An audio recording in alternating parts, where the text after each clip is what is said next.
August 29, 2017, the latest Cayenne makes its international debut on the roof of the Porsche Museum. This is the third generation of the sporty off-road vehicle known in-house as the E3. Dr. Wolfgang Porsche, the entire managing board and the team responsible for creating the Cayenne are meeting the world press. SUVs are successful everywhere in the world, whether you look at China, at Europe or at North America. And that makes SUVs attractive for manufacturers too, because for them it means large sales volumes. In 2019, Porsche sells more than 90,000 units worldwide. The 1 millionth Cayenne is built in the autumn of 2020. For almost 2 decades, the characteristic performance of a Porsche combined with the impressive off-road handling and high everyday usability have aroused a strong sense of desire. In the early 1990s, Porsche's very existence was in jeopardy. 1992 was the worst year in company history. Only 15,000 cars were built, so it concentrated all its efforts on the 911 and the Boxster. The strategy of using the same parts for the Boxster and the 911. The Boxster was launched in 1996 and the 996 generation of the 911 in 1997 restored success to Zuffenhausen. And still riding this wave, the company started thinking about a third product line for Porsche. They were looking for a sporty, all-terrain multi-purpose vehicle. In a project named Colorado, they came up with what later came to be known as the Cayenne. Over 1 million Cayennes have been delivered, a milestone. It all started some 20 years ago when the E1 was designed. Even in the freezing cold, like here in Canada, Porsche is breaking new ground with its SUV series. They thought about it for a long time and did some surveys to see whether customers could imagine a sport utility Porsche. They were very cautious, saying that it would have to be a sporty SUV too.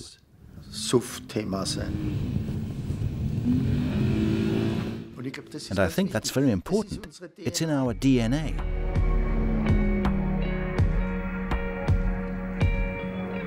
For Porsche, as a sports car manufacturer, growth meant that we also had to look into building vehicles that were not in the two-seater category.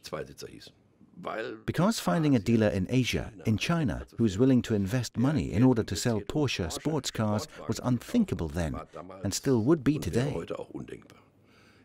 In Asia, you drive a 4-seater, and if you have lots of money and can afford lots of hobbies, you can buy a 2-seater to go with it. But not the other way round. That's why we came up with the Cayenne. The Cayenne was the category of vehicle that offered us the greatest potential, and it worked.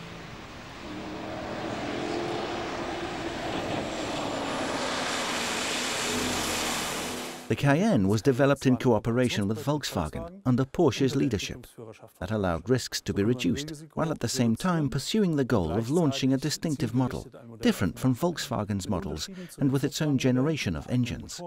Work initially started at the development center in Weissach, of course. But Weissach didn't have the necessary capacity, so they looked for and found a suitable location in Hemmingen, halfway between Zuffenhausen and Weissach. They rented 3,800 square meters and started a small secret project there.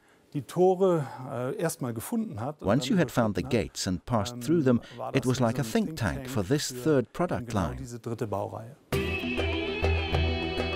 2010, test driving the E2 in the desert. By then, the Cayenne is already Porsche's bestseller.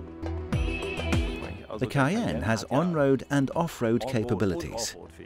But being able to move around in it like this in dunes, on sand, that was a completely new experience. For me too. Something you have to experience for yourself.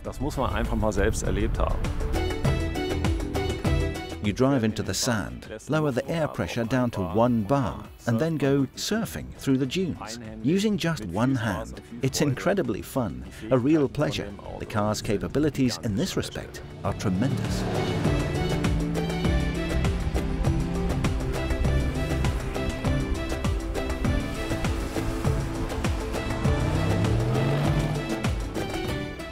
Afterwards, you drive out of the dunes, pump up the tires, and start driving on the road again. It's just fascinating.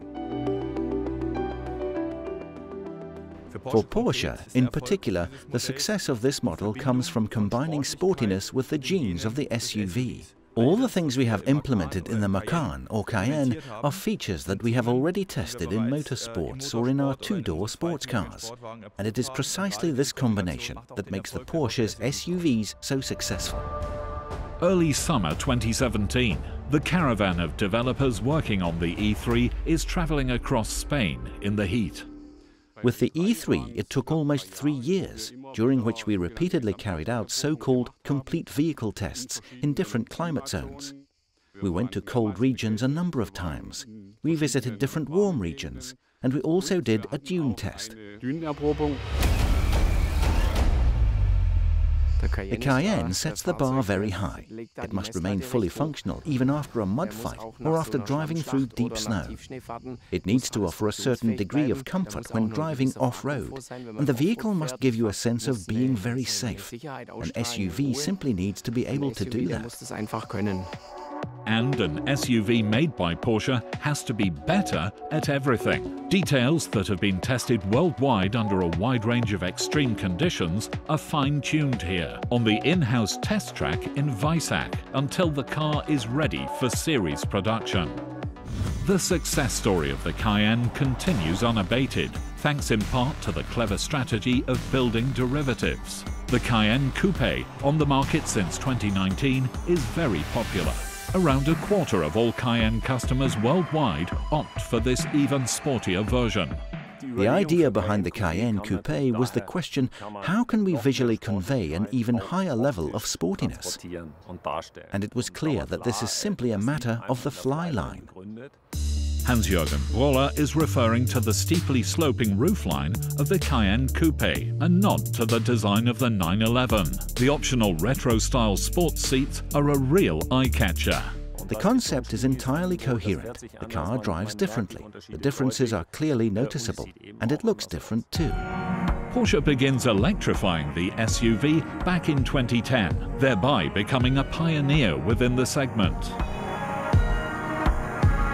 We were concerned about the high fuel consumption of SUVs. First, we introduced direct fuel injection, which led to greater efficiency. And then, in the next generation, we introduced lightweight construction and hybridization.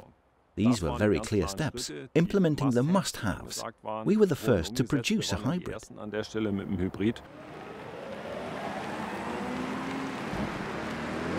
Now we have updated it in the form of plug-in hybrids. That was a very important step, which has also led to a higher acceptance in the way SUVs are perceived. Powerful and efficient, key attributes of the plug-in hybrid models of the Cayenne. In 2007, the Cayenne is the pioneer within the Porsche universe, with the first modern-day GTS model, entirely optimized for sports and a success right from the start. That was an incentive for everyone, of course, also for the Boxster colleagues, for the 911 colleagues. They didn't have a GTS. The Cayenne was the first model to bring back the GTS theme from the company's history. It was a great success. We rolled it out, and we are very happy with it today. The 1 millionth was a GTS.